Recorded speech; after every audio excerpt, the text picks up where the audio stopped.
basic, ordinary, standard, and this Times New Roman size 12 font that I'm typing this script on. All of these things mentioned, most people would consider normal, so nothing crazy or extravagant, right? Well, what if I told you that in Pokemon Crystal, normal types are actually insane? Welcome one and all, G-Rat here, back with another video for you all today, and I'm going to be doing my very best to complete a Pokemon Crystal Hardcore Nuzlocke challenge with just normal types. Now the rules will be listed in the description, but here will be a basic rundown. Obviously, 1 encounter per route, no items in battle, the level cap must be set to the next gym leader's or Elite Four's ace, and most importantly, to not let a single one of these basic bitches go down in battle, so we don't have to put them in the graveyard. Meet what is supposed to be named Attempt 2. It just couldn't fit in the characters. But wait, Attempt 2?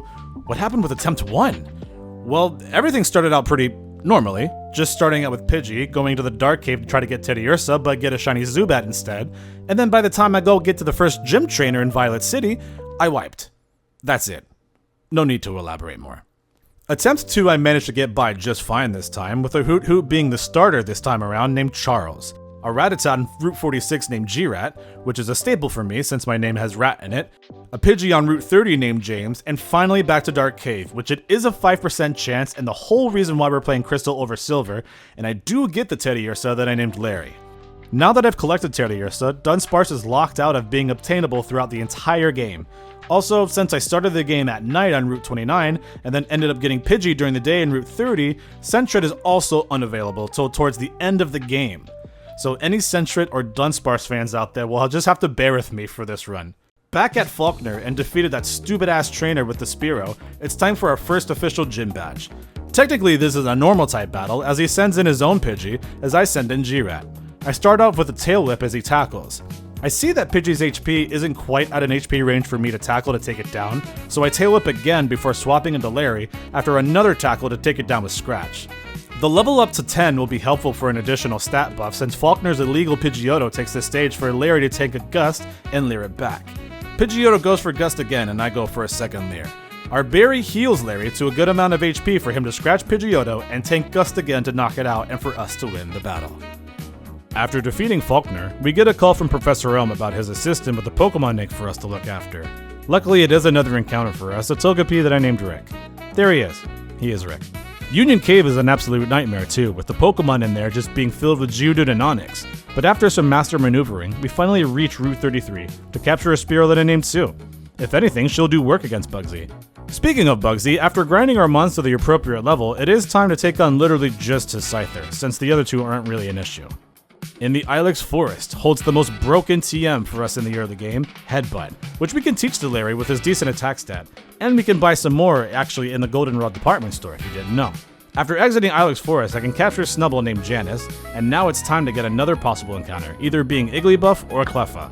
However, it is a small chance to get, but it would help with the rooting. Oh my god, it's hatching. Okay, alright, chill, everyone chill. Okay, here we go, ready, here it goes, Cleffa! It's Pichu. And it's not even shiny. Alright, goodbye. Before taking on Whitney, Rick evolved into Togetic, and Sue evolved into Fearow. But I accidentally stopped evolving G-Rat. Or was that an accident? Anyway, Whitney time, but this is where I say was the beginning of my downfall, not evolving Rattata. I underestimated Miltank yet again. By the time it comes out, Miltank starts spamming Rollout, and I just let it just do that for free, as she knocks out almost everyone before I'm able to take the battle back with Rick.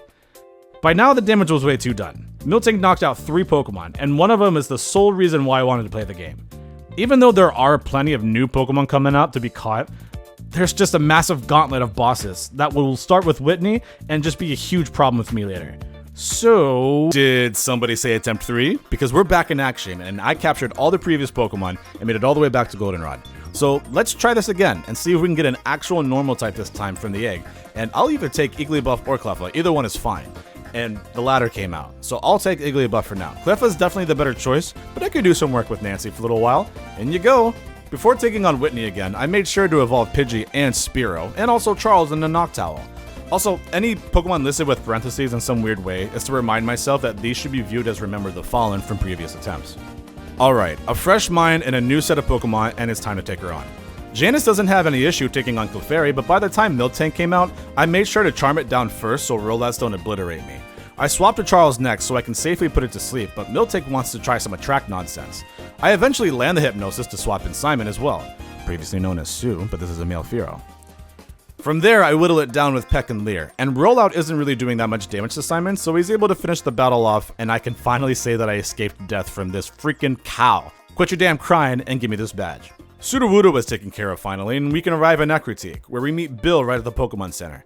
And we'll need to go visit his family over in Goldenrod in just a second, but we got a lot to do first. First things first, we need to start with Route 42. If you headbutt these trees, you can nail a sales an Apom that I ended up capturing and naming Alex. If you go further to south of Lake of Rage, north of Mahogany Town, we get a Farfetch that I named Francis, which this thing is a mid-game demon, as we will see later. Next is back to Goldenrod, where we can finally see Bill in his family's house to grab an Eevee who's named Jessie. Not done yet, south of Ecruteak, and only at night we can snag a Stantler whose name is Ron. Ron's cool. Look at him. Just likes to have a good time.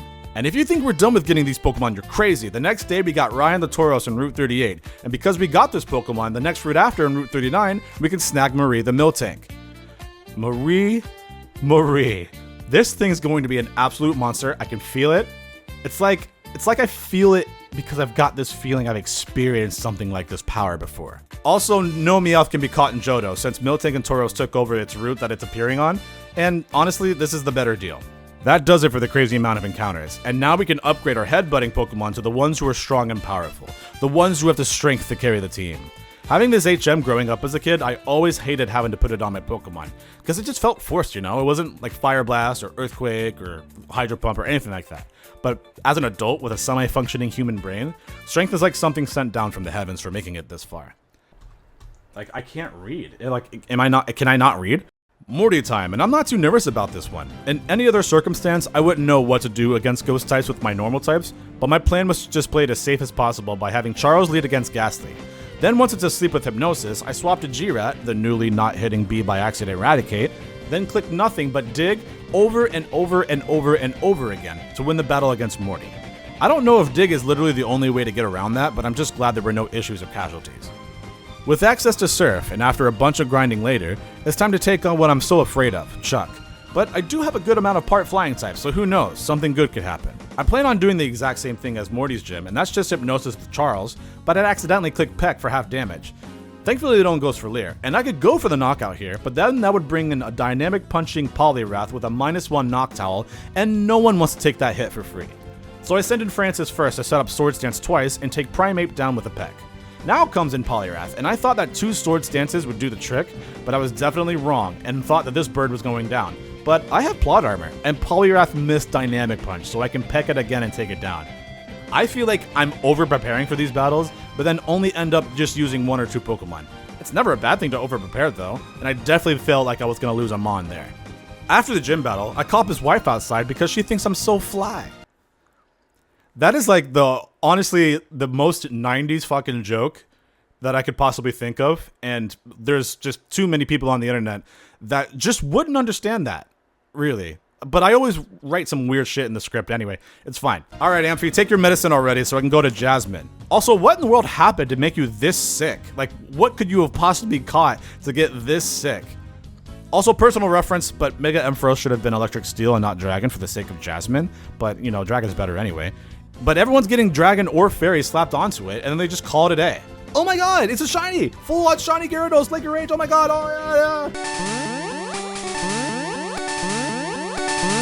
Did bro just teleport? Y'all ever seen that scene in Pokemon Generations with Lance and Dragonite just storming the place and wrecking everything? Yeah, that's what this place felt like.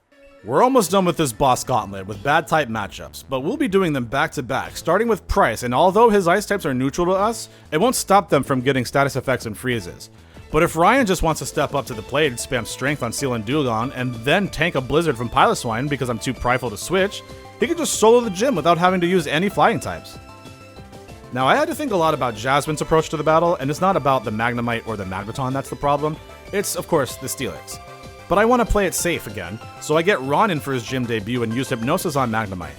Once it's asleep, I swap G-Rat to set up Focus Energy once, and then proceed to spam Dig until Steelix comes out. And the plan here is just to crit with Dig, if I could. But we don't, and we get hit with Iron Tail. And now I have to improvise a little bit. But the problem is, if Stantler isn't paralyzed, then I could tank an Iron Tail to get Hypnosis in. But with the power of friendship, I brute forced my way through everyone, even Janice's debut, to have Larry take it down eventually with strings. Oh boy. Professor Elm is calling. What? The radio tower's being taken over? Who cares? Well, I guess I do, because there's an important item to snag while we're here. Before that, however, we need to deal with Silver, which his team is starting to look a little threatening, but if we can just rotate our Pokemon in and out, we can take his out without a big issue. Bro, this puzzle is so annoying, and I can never remember the combination. After literally 10 minutes of that, I finally managed to get through to the director of the radio tower, but all that work for him to give me sleep talk is actually crazy. It's time to take on the remaining section of this rocket takeover. After using the card key to get by, we gotta fight Archer, and he's nothing like he is in the remakes. In this game, he's a lot less threatening. As I say that, Simon gets down to low HP before I can even make a swap into Rick, who, oh my freaking god, look at that damage on the headbutt. Let's go, Rick. Finally, this section is over, and we can get the item we've been waiting for, as thanks for saving the tower, a pink bow, which basically is like the Gen 2 version of a silk scarf, which is going to be very broken for us. The next day, I would head to Route 44 to capture a Lickitung named Adam. Adam is going to be a very helpful Pokemon. It's one of the few normal types that can actually benefit from a special attack stat. We just really don't have one of those because everyone else is physical, with probably the exception of Stanley and Noctowl. Ice Path. It's so peaceful. Just no trainers, barely any wild Pokemon, and some banger music before the final gym.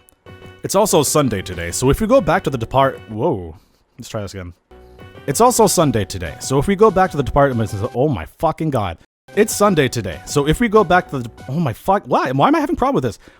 It's Sunday today, so if we go back to the, oh fuck. It's also Sunday today, so if we go back to the oh my, am I okay? Am I okay? This is gonna be the greatest bit.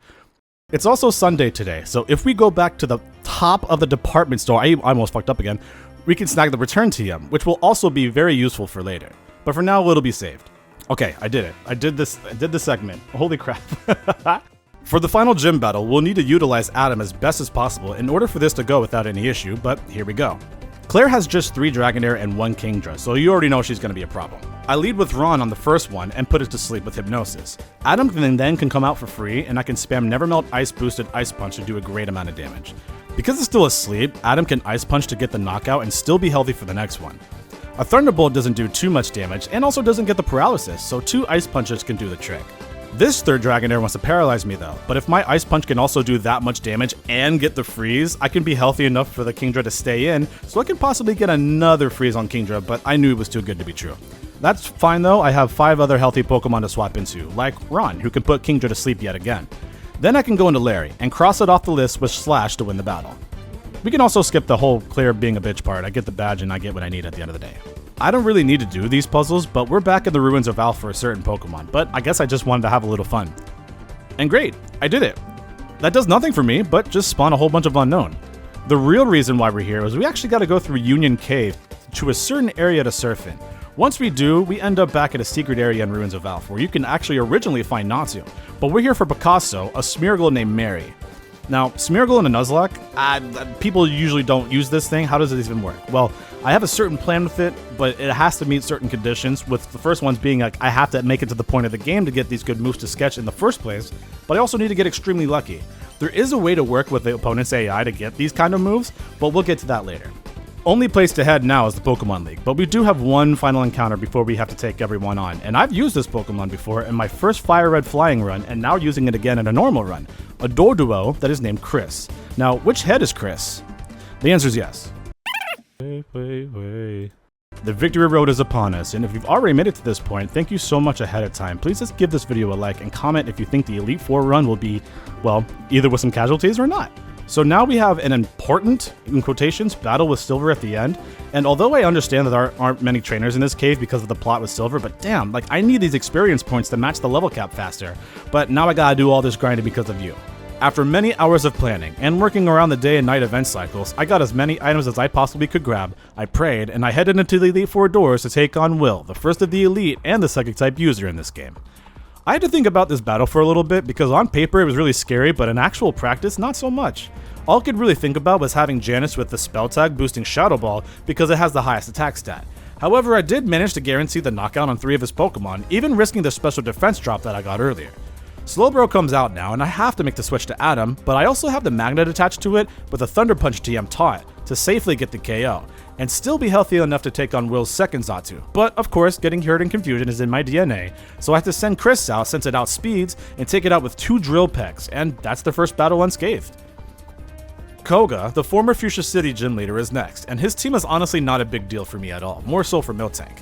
With Ariados as the lead, I'm free to set up for a Hearthstone boosted rollout sweep. It double teams, but Miltank isn't blind and can get me the win in that exchange after 2 rollouts. Venomoth comes out next, and I don't see a world where it would live. Once Fortress comes out, I'm expecting it to protect, which is fine. I can go into Adam now and use a charcoal boosted Fire Punch to take the knockout. Muck comes out next, and normally it would be a problem, but Adam can Screech as Muck minimizes. But these evasion boosts won't do you any good. None of my Pokemon are blind and can take it out with another strength. Crobat comes out to, you guessed it, double team, but Adam with the most insane plot armor pulls through with each strength, bypassing the evasion to take the win on Koga. Oh god, Bruno. Okay, Bruno, please don't murder me. I love fighting types. I did a fighting type run in a video before this one, so I always wanted to be as strong as you growing up. Don't kill me. Well, regardless of him not listening to me, Chris can finally shine and show everyone exactly why Dodrio as a Pokemon is ridiculously strong. Hitmontop goes down as expected, and Onix comes out next. I have a Mystic Water attached to Adam, so I can swap it in to take the Tide with Surf. Well, that's so stupid. Why am I writing this shit? Now we have a problem, though. I need Dodrio safe and healthy, but Hitmonlee just came out and it has high jump kick. Now I'm even more scared because now I have to swap into my highest defensive Pokemon, and that would be Marie. High jump kick does come out and leaves me with probably maybe a little bit over a third. The good thing of that is that Marie is actually fast and absurdly strong, so Body Slam takes the Oko. Hitmonchan is not really that much of a problem, as the only dangerous move it has is Mach Punch. So now this is the Pokemon I could set up on by getting a +6 defense with defense growth before— Oh my god! Do not! No! Stop! Come on, man! Like, I get critted all of my freaking life. Like, relax. Relax! It's a good thing I healed back up, though, because that's the only plan I have, but I have to risk it getting hit with a critical hit every single turn. I don't see a way out, though, other than this one path. I finally do get a good amount of health and get to +6, so now it's time to take Hitmonchan out. Alright, here comes the big boy, and I go for Body Slam and get a para? And it got paralyzed the same turn. Wow, okay, I was ready for a Cross Chop to hit me right there and get a crit, but seems like that plot armor took the stage yet again. We've made it this far, and it's been a roller coaster so far, but it's not over yet. Karen is the last of the Elite Four, and of course she has to start off with the most annoying Umbreon set of Sand Attack, Mean Look, Feint Attack, and Confuse Ray. Why in the world would the devs do that? Like, what? Like, anyway, Umbreon does exactly what I thought it would do and lock me in while dropping my accuracy. This isn't really that great, but it's not that bad either since I have Screech. Unfortunately, getting confused all my life stalls me just a little bit as I can take it out with Surf. Vileplume is next, and I'm going straight for Ice Punch when— Are you kidding me? For real? You can even see in my gameplay that I see the win here, so I swap into Marie and let her just do what she's meant to do. Looking like Sonic the Hedgehog over here, but seriously, how is a cow like Miltank with a Pokemon of base 100 speed? Where this bitch gotta go to get there so quickly? This thing is a monster. Might as well let Marie show you instead of me. Alright, are we ready? I actually have a plan for this champion fight, and I don't plan to sacrifice anyone, but I think it would be an honorable one at least to get set up, because let's just see if we can actually have these ordinary plain Jane team take on an army of 1 dragon. Literally only 1 dragon is multiplied by 3, and that's the only dragon you got. That's it. Okay, anyway, Janice takes the lead against Gyarados as it sets up the Rain Dance, as I just attempt to go for damage, and— okay, alright, sure. Lance's first Dragonite comes out, and I detect to see what it would do as it Thunder Waves. I managed to get 2 strengths off, and thanks to the crit on Gyarados and the Hyper Beam doesn't crit me either, we can come out of that alright. The next Dragonite comes out to Blizzard when I swap out into Larry. My objective in this matter is to tank and deal damage to Dragonite since it can't do much to Aerodactyl. And speak of the devil, but this is exactly the perfect scenario that I want because it goes for Hyper Beam, and I eat that for dinner. So on the recharge, I have Marie go for Defense Curl because you already know what time it is. Hearthstone boosted rollouts are here to play. Not a single one of his remaining Pokemon outspeed, nor do they have any resistance to rock, so watch as the cow just plows the champion like it was just youngster Joey. Now, this might be the end of the Johto journey, and I can finally say that I am proud we didn't lose anyone in this attempt. But, I mean, we were just so lucky at so many moments that I would almost call this a perfect run. But we're not done yet. We still have Kanto! Thanks to Professor Elm, we get to go on the SS Aqua, but ended up just killing time by finding a little girl in the captain's room. But my question is, how in the world did she get past everyone to end up there in the first place? Well, now that that segment's over, we can explore Kanto as much as we want. The level cap is 58, so I'm able to take on any gym in any order. I won't waste your time with going through every detail of every gym battle, but just know that the way that our team has been trained now, they're able to handle Lieutenant Surge's team just fine to obtain his badge. And at night, if we go up to Route 6, we can finally catch ourselves a Meowth that I named Doug. We finally arrived at Saffron City, which I usually call this the hub world of Kanto, but we're just snagging the Psychic TM. I could take on Sabrina right now, but I figured that taking another path to Cerulean City was a better idea, as I want to unlock the Magnet Train to go back and forth between regions. So, after talking with the angry manager, getting assigned to stop the thief just drops everything in dips, gets the part, brings it back, and get Zap Cannon, and then ruin Misty's date, we can finally take her on and solo her with Larry. In Rock Tunnel, I find and catch a Kangaskhan and named her Martha, and then we're going south of Lavender Town on Route 14 with a 1% chance we can encounter a Chansey. And after this thing being so annoying to capture for a while, she stops struggling and I can finally name her Janet. Fuchsia City is upon us, and Janine is technically the weakest of the Kanto gym leaders, so we wipe the floor with her. Celadon City is next, and there's a few items to buy and pick up, but for now we're just here for Erica. Now see, this is the appropriate response for us OG Gooners growing up with this game. Erica wanted to put up a fight with Ryan, but Marie takes the battle just spamming Body Slam. We take on Sabrina next, and she has only 3 Pokemon. I grabbed the badge for now, but her gym battle, I have something to show y'all in just a little while. Next badge is Pewter Cities, and as you can imagine, Mr. Water Boosting Surf over and over and over again wins the battle very quickly. We do still have an encounter east of Pewter City, a Clefairy, which I missed out on the Cleffa from the odd egg earlier. I captured and named her Deborah. Oh, hey Silver. Alright everyone, it's the moment you've been waiting for. Centret fans, you know what's about to happen. Oh hell yeah, we got Laura the Centret. Is everyone happy now? Blaine's here. What's up, man? Keeping this place nice and hot? Don't worry, I got you. After getting all 7 Kanto badges, it's time to take on Blue, and I just want to briefly showcase the power of why I almost got wiped by Whitney on attempt 2. Yeah, just like that. We got permission from Professor Oak to go to the most dangerous area within the game, but first we gotta stop by somewhere familiar. I tell the woman inside after checking out the whole entire house that after all this, I'm gonna be pile driving her son. Before taking on Red, I make sure to travel as much as I possibly can to get all the money and all the items necessary for the final battle. But I wanted to bring up something that I was mentioning earlier within the video. Smeargle. This Pokemon right here. I did say I had a plan for it, and this is the exact point of the game where I might be able to pull something off, but let me explain first. Of course, Smeargle can only learn the move Sketch, which that can already be learned at level 1, and then every other 10 lows after that. So the plan is to be able to provide support to the team with the lovely artist. But first is Skiploom, and the aim here is honestly whatever move that is not Cotton Spore. Skiploom only spawns during the morning or the day in Route 14 at level 30, with the moves Sleep Powder, Stun Spore, Cotton Spore, and Leech Seed. After researching it, I thought I would preferably want to aim for Sleep Powder or Leech Seed. I encounter Skiploom, and I want to swap in Smeargle to see what move it would go for, and then Sketch right after. And then it goes for Cotton Spore. Well, I know it'll be slower than it, so maybe I'll try again and maybe it can go for Sleep Powder or Leech Seed. And it chooses the latter. So honestly, I don't think that could have gone any better. If it went for Sleep Powder or Stun Spore, I think it would have been perfectly fine. But at least from there, because I'm slower, I knew it wouldn't have actually gone for Cotton Spore again. Next up is Baton Pass. I'm used to seeing Smeargle with Baton Pass in competitive play back in the day, and wanted to see if there was a way to do it.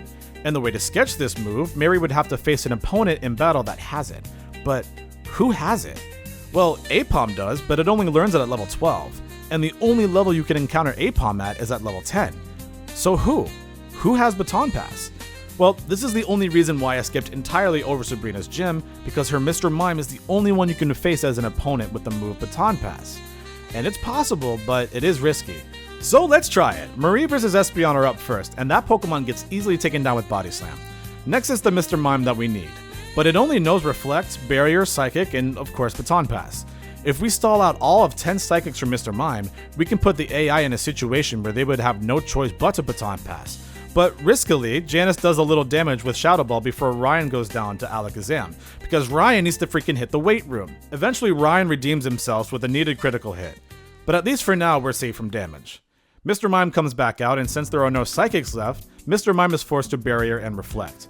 I stall with rest turns to see exactly what the AI will do next, and once I see Mr. Mime spamming Baton Pass after reflect is up, I'll be safe to go into Mary to sketch it. And there it is, we got Baton Pass. Now let's take it down. Since we didn't get Sleep Powder from Skip Bloom, we can get Spore I found out from Parasect. The second section of Mount Silver has Parasect, and this one's a little safer because I have Leech Seed and I can spam it until Parasect spores. But thankfully it does do it on the first turn I switch Mary in, and with the Mint Berry, Mary can wake right back up and sketch the Spore immediately after. The last one is literally out of my hands, but since I have Baton Pass, I need to have a move like Swords Dance or Belly Drum. Well, Swords Dance isn't really possible to obtain at this point, however there is a way to get the move Belly Drum, and I don't really need to go far for it. In the waters outside of Mount Silver, Poliwhirl at level 43 learns Belly Drum, but here's where the risk comes in. I have to make sure it does go for Belly Drum on the first turn, but if it doesn't, I have to run away and try it again. This only took me 2 tries, but once I finally run into one at level 44 and it indeed does go for Belly Drum, we can sketch it. It worked. But now, can we even survive a Body Slam? Will this effort be for naught?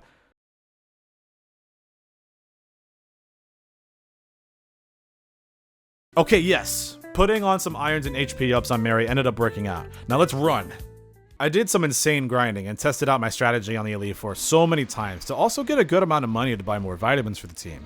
And maybe after 5 minutes of planning, we can finally take on Red. It's time. We've come so far. And we could probably level up the team a little higher, but trust I'm not going to do any of that, so I capped it at 65. I even managed to figure out a way to have Smeargle learn these moves, so why don't I just show you exactly how this works. So the famous mascot takes the stage, but uses Charm because I kind of have a feeling he knows what I plan to do. But I'm not worried about it being faster. Even with 2 full restores that Red uses, he decides he wants to give Mary the biggest assist of her Pokemon career. So I safely get a Spore, a Leech Seed, and a Baton Pass off into Marie. Well, let me just have Marie just kind of show you exactly what she's meant to do. Even if I were to miss one rollout, I could still go for another rollout or a Body Slam, still all being a +6 and still being faster. So I could end the battle with the Cow against Blastoise, but if you were seeing earlier, there's a Pokemon that I was training up in the shadows, Janet the Blissey, who I decided this would probably be her only debut to ever show up ever, who dodges a Whirlpool and Toxic Blastoise. From there, 2 Magnet boosted Thunderbolts in combination with the Toxic damage is able to take it out. To absolutely, like I said, pile drive her son. Thank you so much for watching. If you didn't already, give this video a like as it lets me know that you enjoy this content. Leave a comment too. Tell me what you liked, tell me what you didn't like. It's always just to help us improve. And don't forget to subscribe because not just more Pokemon content's coming away, more content in general. So what have you learned? That Smeargle can do work in a Nuzlocke with the right moves, and Miltank is an absolutely busted Pokemon.